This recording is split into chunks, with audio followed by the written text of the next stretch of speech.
to another Flush 'em and Dust 'em podcast. It's Tyler here, and we got Nick, the guy who thinks he doesn't miss Duran.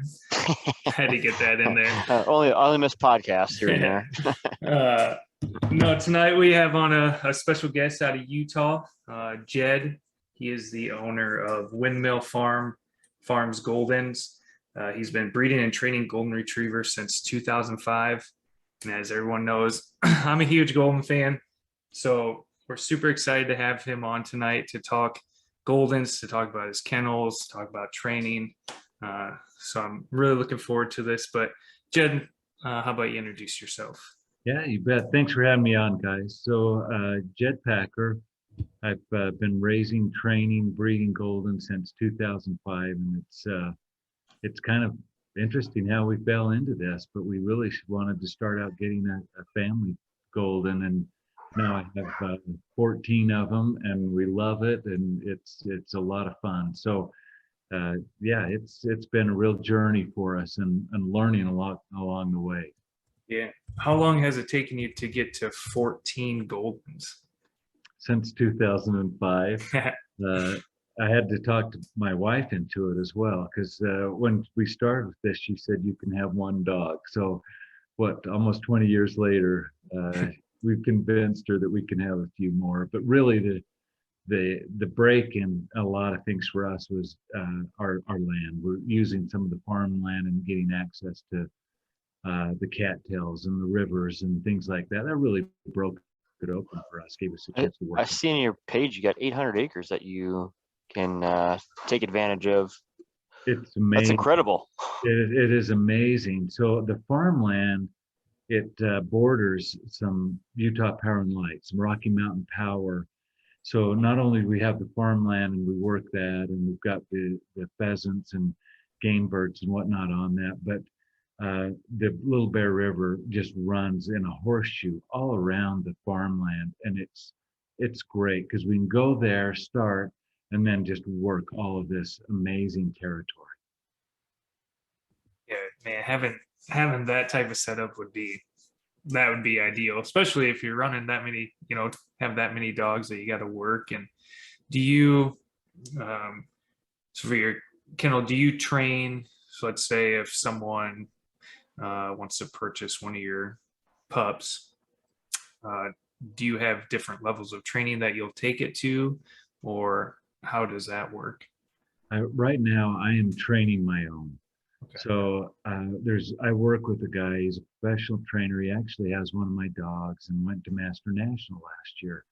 He's got a 5-year-old golden that really has done well, and the trainer has done amazing. So I do all of the basics so that we can work off all of the heel and the steadiness and the retrieving and the basic obedience and the retrieving, land and water, and all of the heel work. And so I just think the foundation is where I really like to take them. And then when it comes to anything advanced, if we want to take them into hunt tests or field trials, then I really work with him. And I've been going over at least once a week with him, and we work together, we'll throw together, we'll work with them, and some of the fetching and all of that kind of stuff. So I'm not trying to be a professional trainer. I really have a lot on my plate with just my dogs, the nutrition, the basics, the breeding. The puppies will keep you really busy, and it's important to me. I breed pedigrees that I want to use. Yep. How many litters do you have? And in a year? I keep them. I've been having about 2. We'll probably bump that up, and I'll have at least 4. And work with them that way. But I keep my own. I've got one line that I have my 5th generation puppy in that we're training. She's about 7 months old. That's cool. Awesome. Yeah.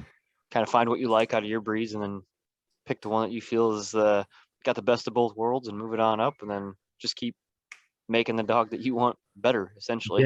Yeah. And you find lines that you really work with you, their temperaments, their drive, and that I know Tyler, as a golden lover, you get asked a lot of those questions. What's the best goal?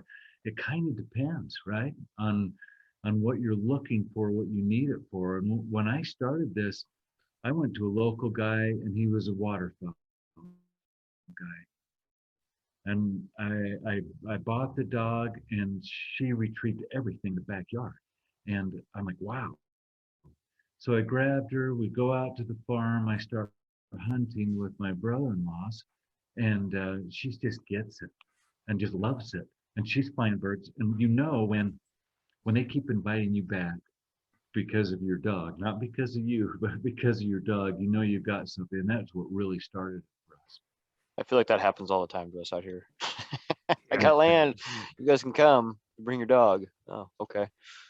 The dog taught us. They taught me. And the way watching her work and stuff, and I'd never seen a golden work like her. And she lived to 13, and it was really, really good. And then I started studying and asking questions and going out with other people and figuring it out. And you can see that I always tell people there's a difference between a hunting dog and a trial dog or a hunt test dog. And sometimes it's not great, but there's just this natural, innate instinct to want to get in and on the birds, and they just don't leave it. They really want it. And I really like those lines. That's what I do. That's what I enjoy. And we fiddle around a little bit and have some fun in hunt tests, and it's a lot of fun. But my real passion is developing the dog's natural instinct. When you say that that first dog, how she worked, what was unique about how she worked that you really liked better? Yeah, great question. Hunt close, natural quartering. And then when she caught the scent, the tail goes up, and it's just the visual cues that show you I'm on a bird.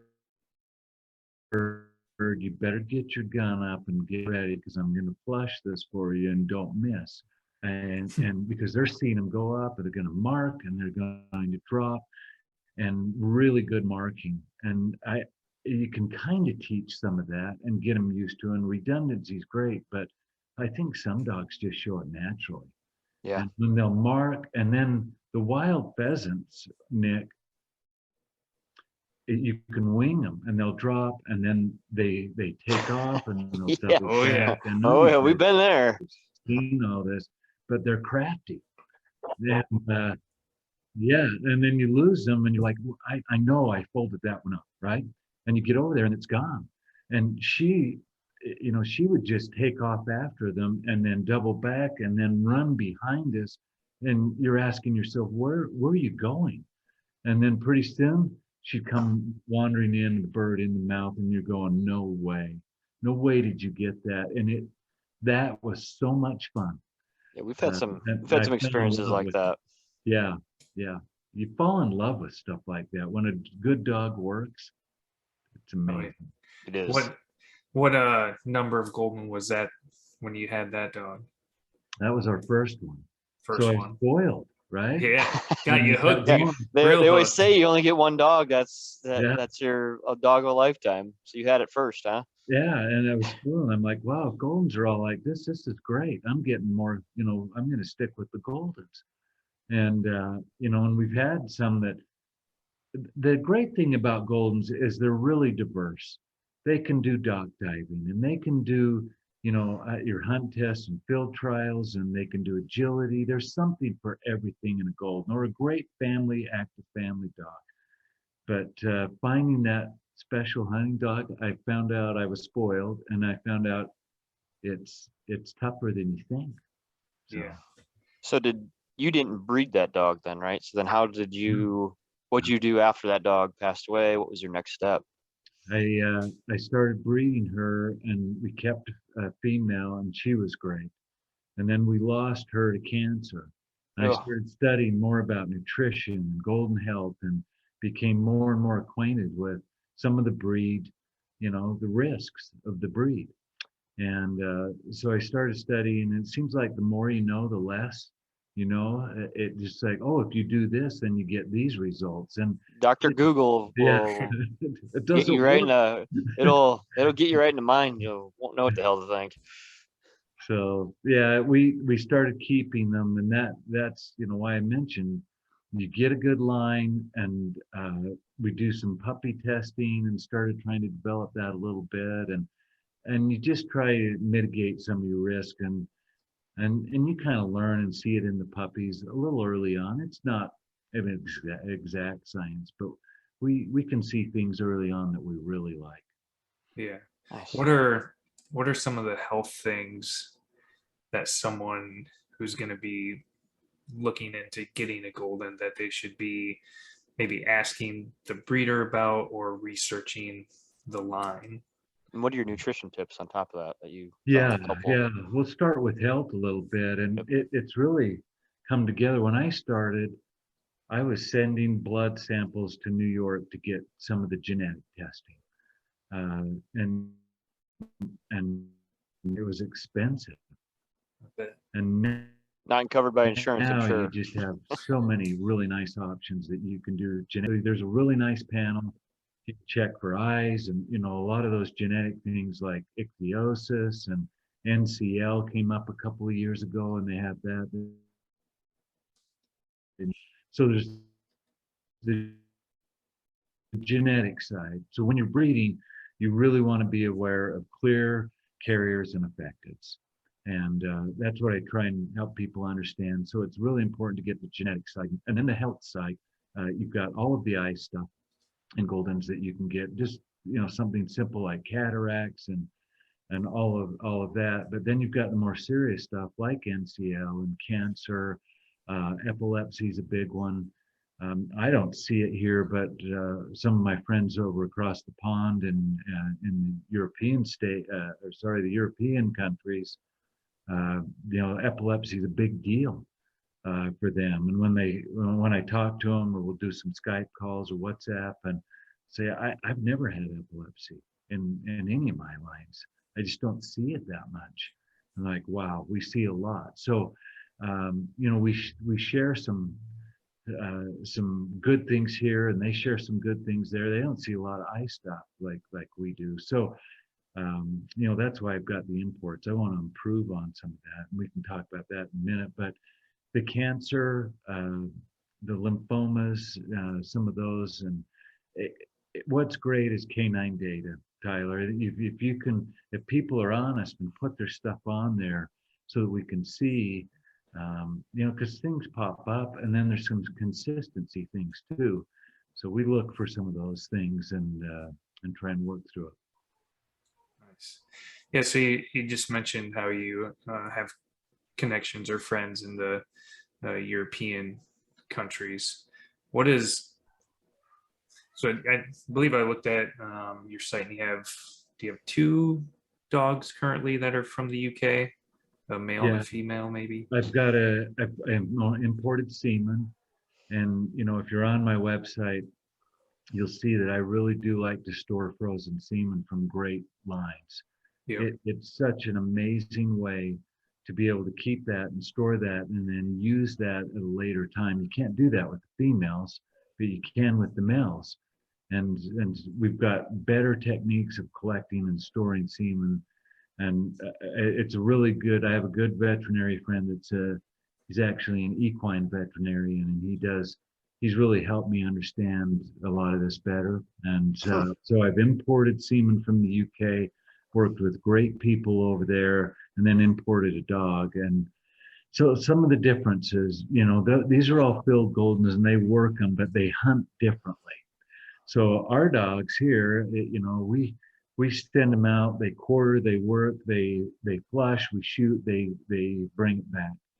And over there, as I understand it, they have beaters, they have people go out and get them out and flush the birds, and then they send off of a heel the dogs to go get them. So they don't do both jobs like we do.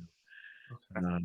But I've always loved, especially the English Goldens look. I feel like they have the closest to the original intent, whereas I've noticed here we bred a lot for speed, a lot for stamina. So they get narrower, they get longer, narrower, thinner. We've lost some of the head width that they have, and I really want to stick with that original intent of a balanced golden. And I learned this after I bought one back east and brought him in, and he was really tall, really narrow, thin, narrow, long muzzle, and boy, could he run. And he went to Master National. It's not like they're not performing. They're great performance. They've just got a lot of drive, a lot of desire, and they've been bred for that since the 80s. Just bred, bred, bred. And so some of those lines have been bred for that so much that I feel like I wanted to get some of that balance back in it. So still get good working Goldens like the English and other European countries use them, but bring maybe a little bit more of that body type and head type balance. Yeah. Okay.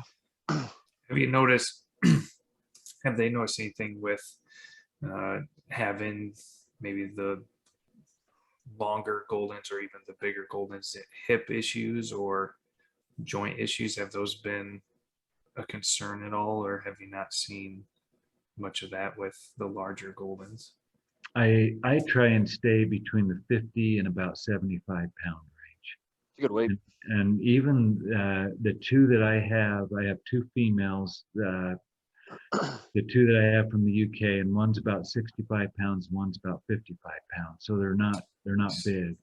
The one is a bigger female, but I finished her hips and they were excellent. And I did the English version. It's called BBA. Over here we do the OFA, and over there it's a BBA.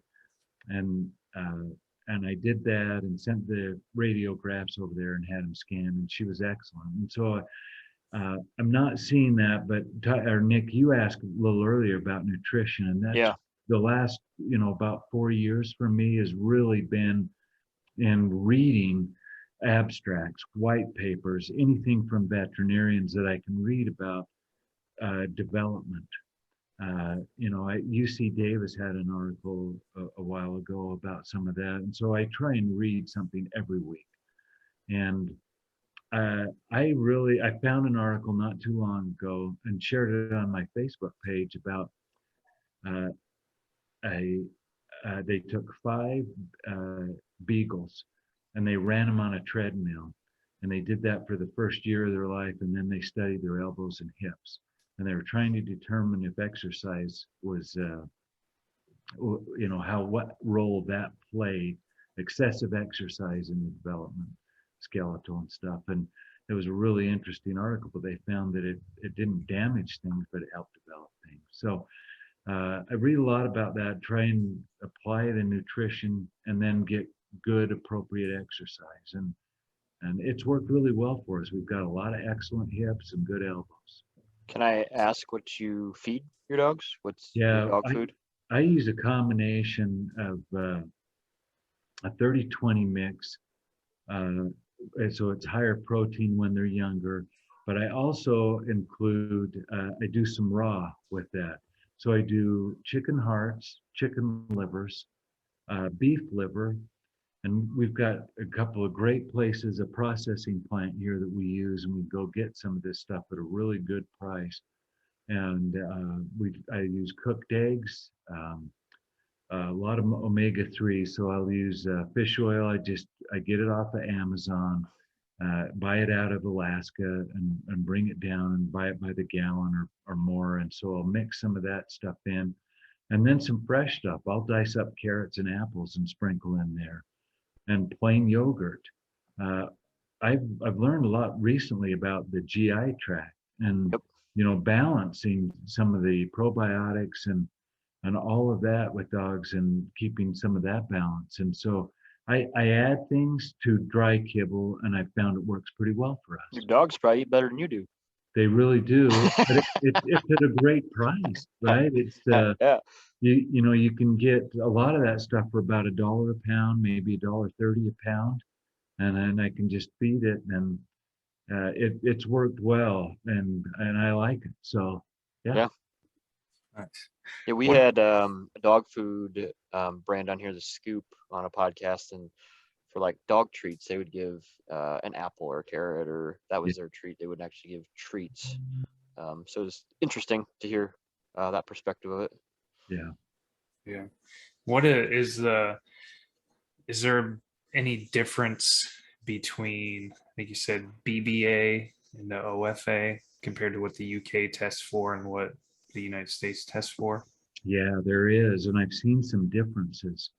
Uh, the BVA, and there's also an Australian one that I've used.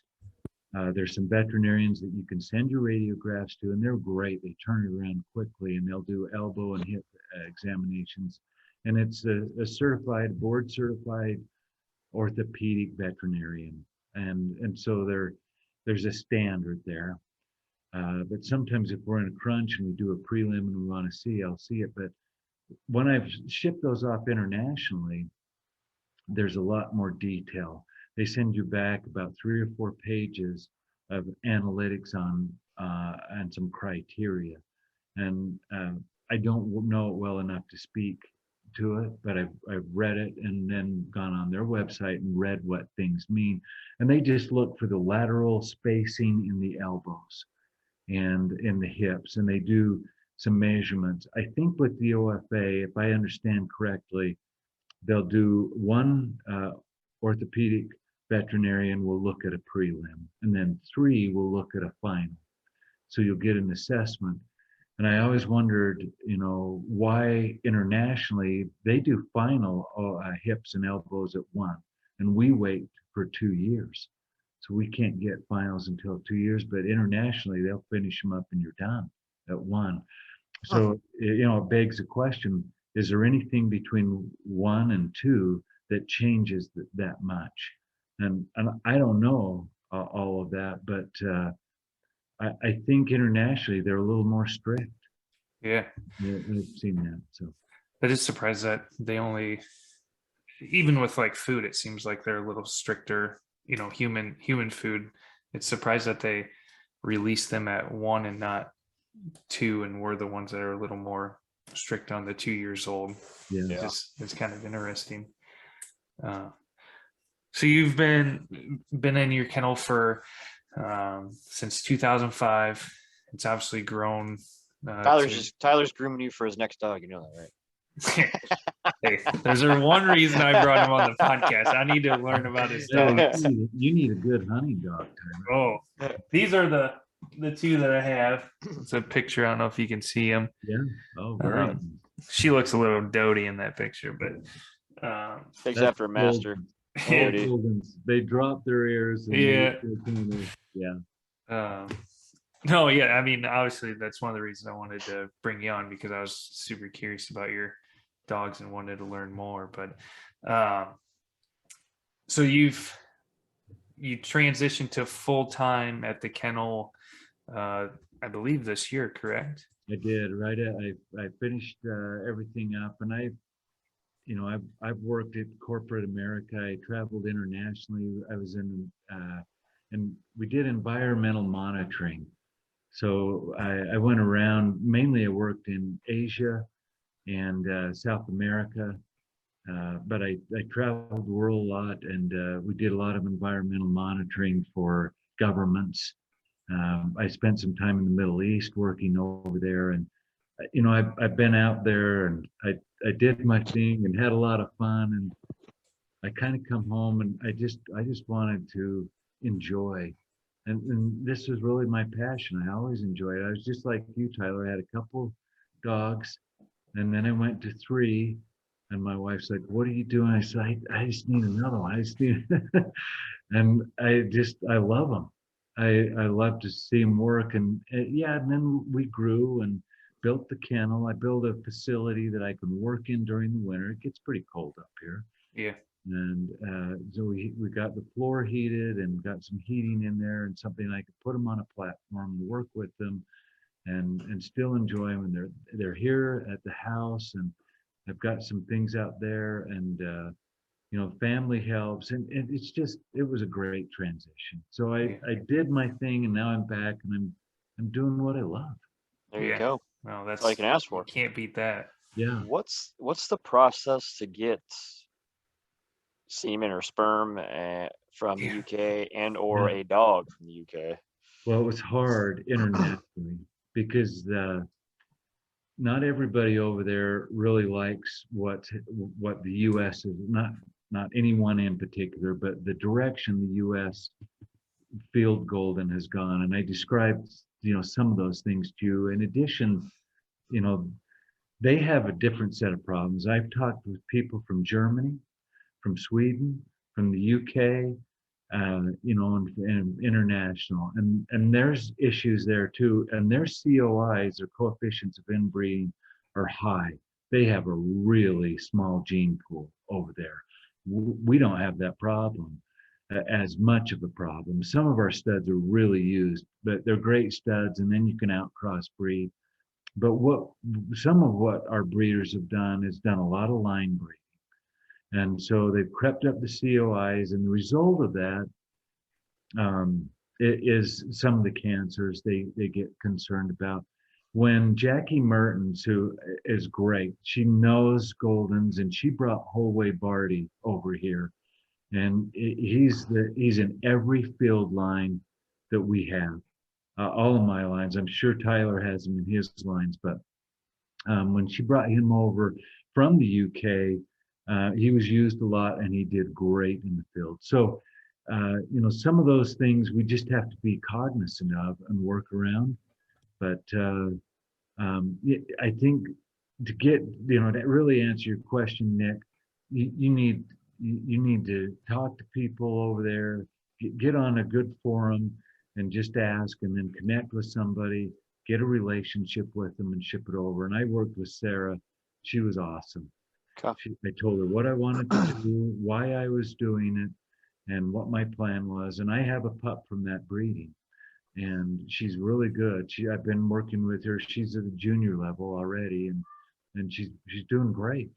And so she's my half and half. And then I've got an import, and she's great. I think the thing that I noticed the biggest is they really do have really nice temperaments. Some of ours don't have much of an off switch. They really want to go, and a lot of people like Goldens that can switch it, be in the house, and relax. And I'm not talking like lab, kind of stuff, because they're, at the end of the day, they're Goldens. But some of the Goldens, were just competing against labs, and they were bred since the 80s to kind of compete in that. And so you see this elevated push and temperament that I think some of the UK and Europeans don't like what we've done with that. Well, we had a gentleman on from Illinois who kind of does similar things that you're doing, but he does it with Cocker Spaniels. And his quote I can remember: "If you want to fuck up a breed, bring it to the United States." Yeah, they don't like it, right? No, they don't. He said to just start inbreeding and all sorts of things. So it's funny that you say the same thing about it. Yeah, and they don't like that trust. So I told them exactly what I was doing, and I'm doing it right. I'm bringing it in. I work with my Goldens. I keep next generation, so I know what I'm breeding, and I keep them involved. I keep them sending pictures and show them what I'm doing, and give them progress reports, and they appreciate that. You just take it and you go and never hear from somebody again. So I've got some, developed some great relationship with people over there, and we'll talk every week, or jump on and message every week, and it's a lot of fun, and I learn as much from them as they do from us. Yeah. They don't like, the other thing they don't like, they don't use force fetch e-collars, or they do not use the at all. I'm at zero, and so it's just they're encouraging them to hold, basically redundancy. Yep. And we force fetch everything, and I think the unique thing about that is I think it takes really good training, because you guys have seen this. You've seen a dog run out on a blind, and maybe they've shot up the bird pretty bad, so the guts are hanging out. And a dog, unless it's been force fetched, will just drop it and say no thanks. And so they don't like the force fetch aspect of what we do. But what I've tried to do is say, if it's done correctly, and my pro trainer that I work with reiterates this, If it's done correctly, the dog's going to come out of there more confident, not less. Yep. But I'm not sure everybody, Nick, has done it. So they'll just ding, ding, ding until they get the results. And I think a really good trainer, that dog will come out with a lot of confidence. And Yeah, do I have a black lab, and he's been force fetched by a professional as well, and yeah, it made all the difference in the world with him. yeah, Like they did it correct with him, and he's a very good retriever. makes a huge It difference. does.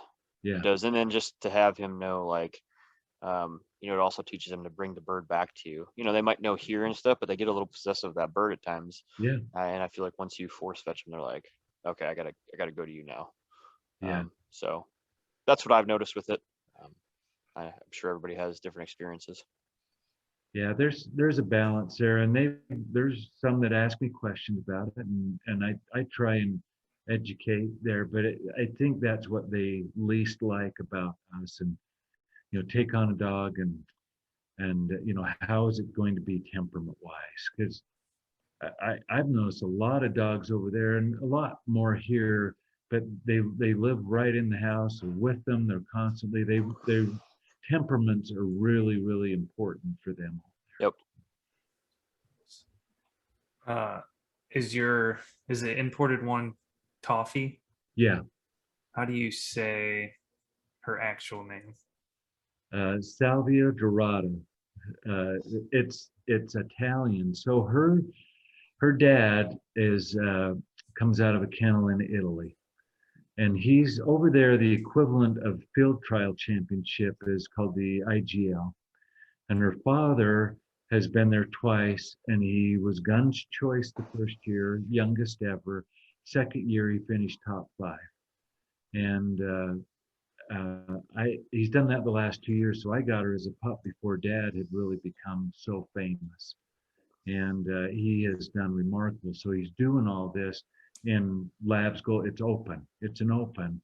Yeah. So it's any dog. So it's Goldens and Labs, and he is killing it over there. And his owner trainer Nathan was a lab guy like you, Nick, and Yeah.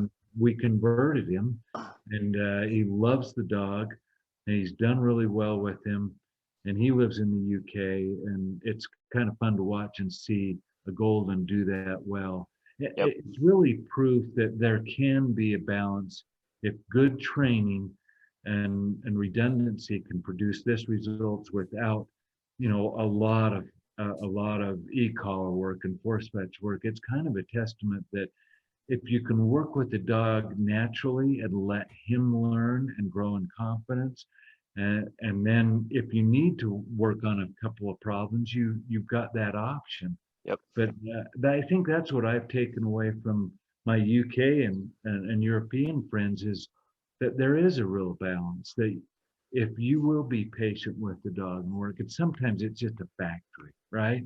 Yep. We've got to get him to junior by 6-8 months, and a senior by a year or 18, and by 2 years he's working on his master. You hear that a lot when you're out rubbing shoulders with guys, and I appreciate all of that. I'm not bagging on it. I appreciate it. These guys really work hard and do some awesome things. I just wonder if we work with the dog naturally a little bit and bring them Yep. along at their speed, that if we wouldn't see more success and less, washouts, if you will. Yeah. Yeah. Have you hunted with, I know your first dog you said was great and not from any sort of breeder. Have you hunted with Goldens that haven't been from per se a line or a breed, like bloodlines, and then hunted with like yours now bloodlines? And can you tell a huge difference between that? That's one question that Tyler and I always ask, because our dogs aren't from specific bloodlines per se. We just got them. I picked up there was a pandemic dog that we got back, picked up, and looked like she had a little more show in her, and we brought her in, and she wouldn't go in the water, she wouldn't retrieve anything, and this is why I say, if you're patient, for 6 months I kind of worked with, she wouldn't even go in the water. She was really nervous around me, and I just worked with her for 6 months. And last summer, she dove in the water, and She was retrieving. I threw a tennis ball out there. She's bringing it back, but she's done all the things you'd expect a retriever to do, right? Yep. But it's not in her. It's just not in her. And so, absolutely, Nick. I think some of these lines have been bred long enough that you're just getting phenomenal results. And they're getting watered down. Some of those breeds are too, right? Yeah. They're just breeding to be couch potatoes, basically. Yeah, and we have the luxury of being able to have a lot of different really, really nice dogs, and breeding these lines and still keeping the coefficients low. Some of the stuff I'm reading health wise is when the coefficients creep up, you're not just getting genes and genomes of all the good stuff. You can be matching some of the bad stuff. And so if you can breed really good, really productive lines that aren't related, you're still going to get those attributes, but maybe knock down some of the health stuff that you kind of working on. So yeah, it is amazing. Like I think our dogs are really good, but we see like Southern Oak Kennels is a big lab breeder. I'm sure you've heard of them. You watch their dogs on your line, and everything on video you think could be glorified, and they're just cutting out the bad points. But son of a gun, their dogs look good, and I'm like, God, I wonder like if they got that much more fire than my dogs. I feel like my dog's pretty driven, but I mean, it's just crazy to see like that line, right? Yeah, it's the instinct. I sold a dog. We've got a really nice female. It's a third generation. I sold a litter about a year ago. And a guy out of Oregon said, I got to have a good hunting dog. So he came in, looked at stuff, and okay, I'll try one. And he's just been nothing but amazed. He's had that dog. He's just blowing his friends away because he just barely turned a year. He hunted with him for 6 months to a year, and that dog did everything he asked and more. And he kept texting. He's like, "This is amazing. Look at this picture. This is amazing. Look at this picture." But that's what the titles are great. We love them, and they show accomplishment. There's no doubt. But there's another side of it that I think matters, but doesn't matter to everybody, and that's just the instinct, the innate desire to work with you, not for you. Yep. Because you can force a dog to work for you, but a dog that wants to work with you, if you get a dog like that understands and trusts you, and vice versa, you've got something pretty special. Yeah, you want a wee dog, not a me dog. Yeah. Yep. Yeah, I agree. Have you been able to hunt a season with Toffee yet? No, I haven't. I'll be honest, I've kind of reserved her. I spent so much money getting her over here that I'm really careful with her. Yeah. I've got some great plans for her because I want to, her dad's done so well. Her temperament is really, really good. We would say over here it's a softer temperament. She's very people oriented, loves kids, all of that. But then I get her out in the field and she works, she hunts, she works, she does all of that. But Tyler, if I'm so careful with her, I don't push her too much. I'm not going to send her off to get titled, things like that. Yeah. I don't hardly let her out of my sight. My daughter has her and plays with her. She lives around the block from us, and they love her. But so she gets a lot of socialization. Is there a block? Is there really a block on 800 acres? Like, no, it's 800 acres of kind of a horseshoe shape. Yeah. But and we've got the 4-wheelers out there, and we go to a location. I can come off a bank. I can do water work on a day. I can do land work on a day. And then there's pheasants.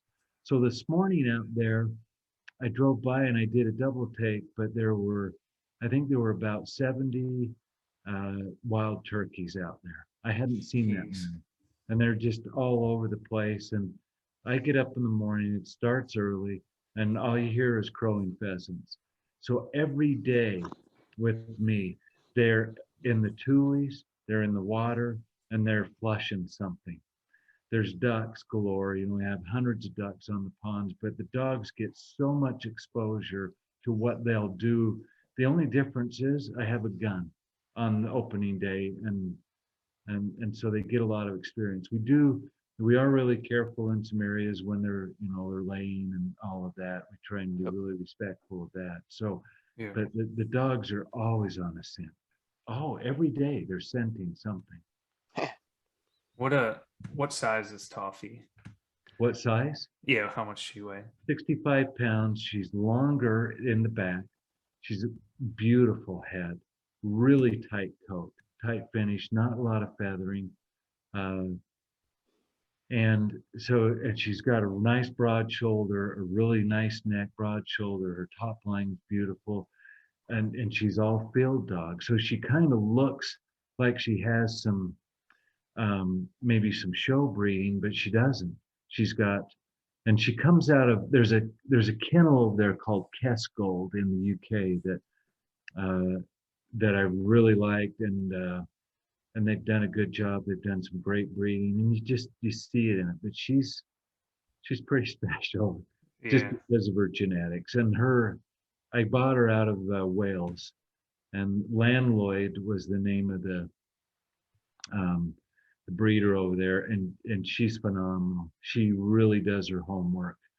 And when I started talking to her on WhatsApp, we became immediate friends, and we had the same passions. They have this problem of they don't have anything fresh, new over there, and so Yeah. we've just really talked a lot about all of it. But she's just turned 2. I actually finished up her health certs, and we just did it today. I had the vet come over. She's got a mobile clinic, and we took the scans of hips and so elbows. I'll send those in. So Yeah, she's beautiful. how long does it take for those to get back when you've done it? usually a couple of weeks we'll know everything. But I did her at 1, and so everything's clean. So honestly, Tyler, I'm just kind of doing the OFA to kind of just double check, but I'm really comfortable with the results that we got at 1 Nice. when she turned 1, and so there's a 99% chance we're going to proceed because I'm feeling like we did our due diligence and our homework with it. Yeah, you'll have to, if you think about it or have time, you'll have to send me some videos of her when you're training. Okay. Just to see how she works, because Yeah. do you know if things come back, when you'll be potentially moving Oh forward? God, here we go. Break out. Hey guys, I told you if you're going to Tyler's wedding, just She's give him a cash. hunt close dog. I've got some semen that I want to use with her from Copper out of a Choctaw kennel, a Midwest kennel, and he's killed it. I've got her listed on there as the plans, but I think that could be a special litter. Keep me in the loop. Might have to be getting a third dog depending when it is. We'll see when that is. I just like the looks of her just from like I said, the picture that you have on on your website at windmillfarmsgoldens.com. Yeah. She's a beautiful looking dog. So now obviously you're full-time in the kennel. What's a day kind of look like with your Goldens? Do you have separate training plans depending on their levels? How do you go about that? Yeah, I try and give everybody a refresh and some one-on-one work. So we get up in the morning. It's early, usually before dawn, and everybody gets a walk. We're out about an hour and a half. So everybody gets out. There's free time. And then we come back, and if it's in the winter, kind of cold, I'll grab a little breakfast and let it warm up. And then I'll do the indoor or the outdoor, just the basic obedience. There's usually about 8 or 10 things I work on. So every dog gets one-on-one time. And one thing that I've really tried to do more is sit down with the dog, let its head get in my chest, and just rub it.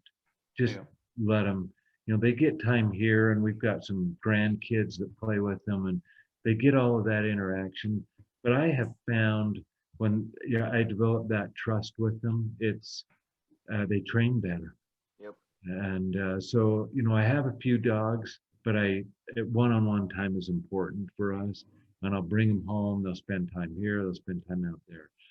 And then we do it all over again in the afternoon. They get an hour and a half out.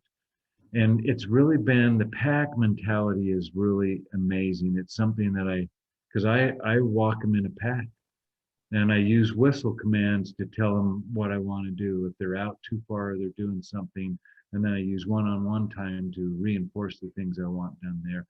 And I don't hunt with a big pack. I take one or two dogs. Yeah. I can't hunt like that, but it's really been fun and interesting because I'll whistle, come back. I expect the same obedience, at playtime as we do at one-on-one time. Yeah. In the summer, it starts early. We're up crack of dawn, and I train before it gets too hot.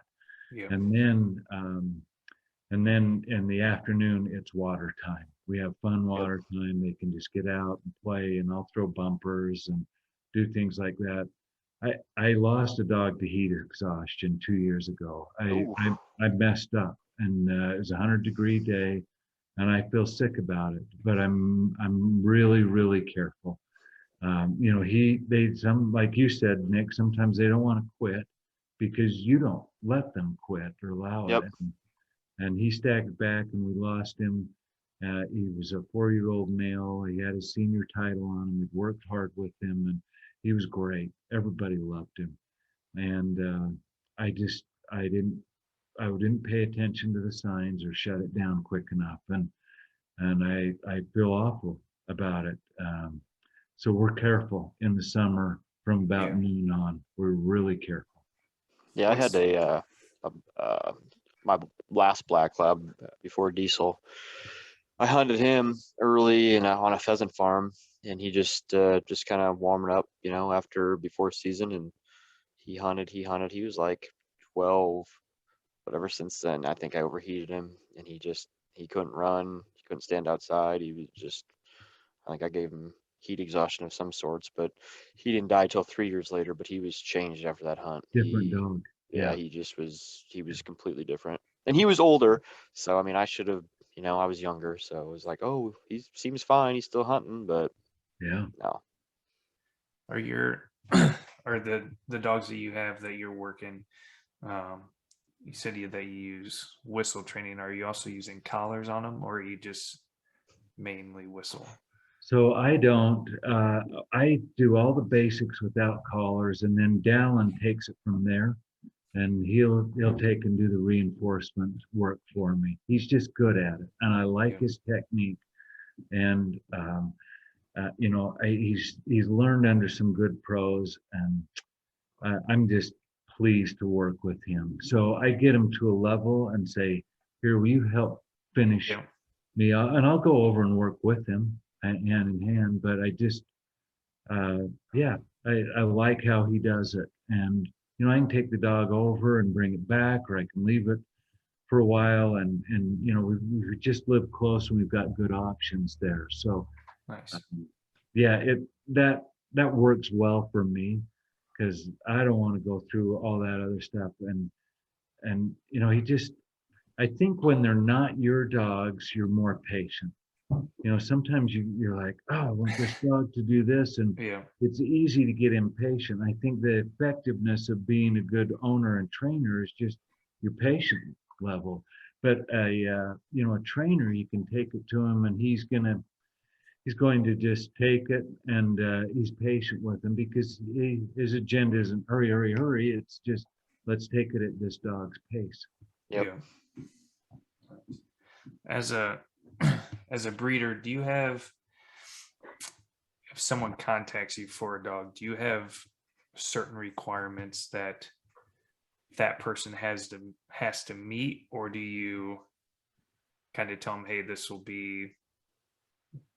we don't have any, breedings coming up in this, maybe down the road? How do you go about that? Yeah, I've got a little puppy form that's really helpful to me, so that people kind of check the box on what their plans are. once I know that, then I can say, okay, here's a litter that I think you might be interested in. And that's been really helpful. I added that a year or two ago. The Nice. pandemic kind of threw everybody off too, because the first calls I'd get is, do you have any red dogs, and do you offer breeding rights?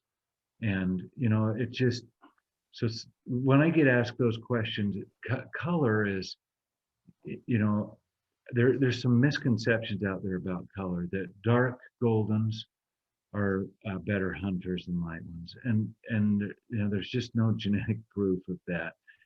That's like I've heard that Yeah, what is it? Black and yellow labs are smarter than chocolates. yeah.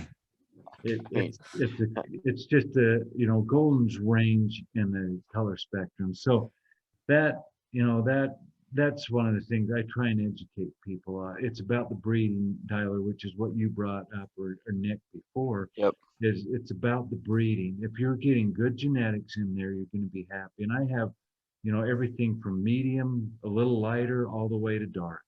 Yep. And it's just color. So I try and educate on that. But it's a fad. Dark is a fad.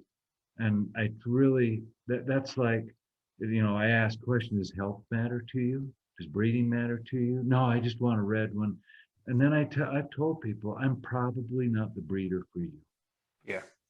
And so, and that's okay. They can work through it and educate themselves. But yeah, so, I try and steer them toward that. And then I try and get them into the right litter. I've never had someone call and say, this dog doesn't work hard enough.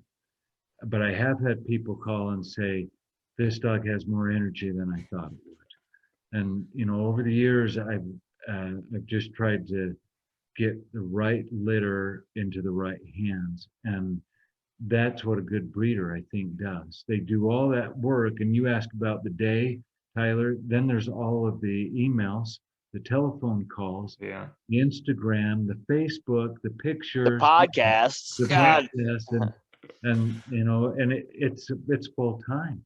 Yeah. It takes.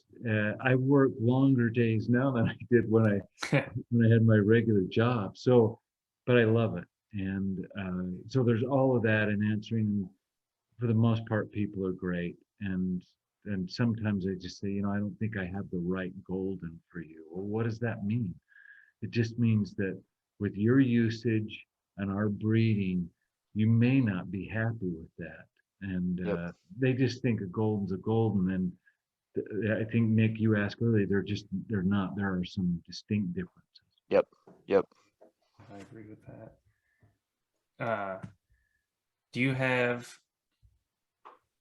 Do you breed, or is your breeding mainly just for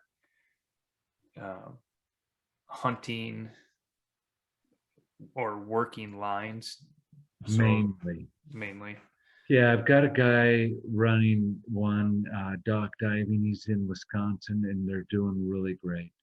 And they're looking for a particular build and body style. So that longer, almost that greyhound look is exactly what he wants. And that I had a litter like that. Yeah. And so it's perfect. And that's why I can place that with confidence. And she's doing really, really well. Yeah. So, a lot of the dogs I have for hunting are 50 pounds, really shorter coupled, and nimble, fast, quick. And they make awesome hunting dogs, because when they're on the scent, they don't get the eluded as they just nose down, stay with it, hunt, and work. And so I've got some of each, and I have that on purpose. When somebody calls and say, I'm looking for this, do you have something? Chances are I might have that. Yeah. Huh. Do most of your Goldens, you were just talking about the hunting, when they get on a scent, or do they speed up? Do they come super quick? Oh yeah. Yeah. The body language is the telltale sign. And then I encourage that behavior. So when they're on it, I start a particular whistle. It's some really quick whistles. I do it with my mouth, and I have, another whistle, but I do it with my mouth, and I'll just really quick whistle, and that just encourages that behavior. And that's the advantage of being out on that property every day. Because if they flush something, I'm like, I do really quick whistles and everybody, they perk up and they say, he's excited about something. He likes it. Yeah. What am I supposed to learn from this? Nice. Do you, and then, so when puppies are born, what's kind of your process? Do you, I guess, how long do you send them home at 6 weeks or 8 weeks? And then Usually between 7 and 8 weeks. 7 and 8. There's a lot of talk about early neurological stimulation, ENS, and when we do some of that, and there's some early scenting things where people put just different scents and see the reaction. Is it good? Is there some science to it? Yeah, probably. But I've had dogs that haven't had any early stimulation. I buy dogs and keep my own both, and I don't know that I see a ton of difference. The difference is a lot of times in the pedigree. I'm kind of a believer. All that's good. I'm not saying you shouldn't do it. It's great, and I'm learning from other people. But when I pick a puppy, I usually look at the pedigree first. I'll start with the pedigree and look at it and say, okay, I think that's something I can work with or want to work with, and then the other stuff I think just kind of helps choose the right puppy in that litter. Because you get a spectrum. You get some alphas and you get some more medium tempered ones in every litter. It never fails. Yeah. And you're supposed to know all this by 7 weeks. That's hard. Even with a lot of experience, you see some things. But I've had a 6th pick last mill go to Master National, and a 1st pick, maybe it's the training. I don't know. You can only do so much as a breeder. Yep.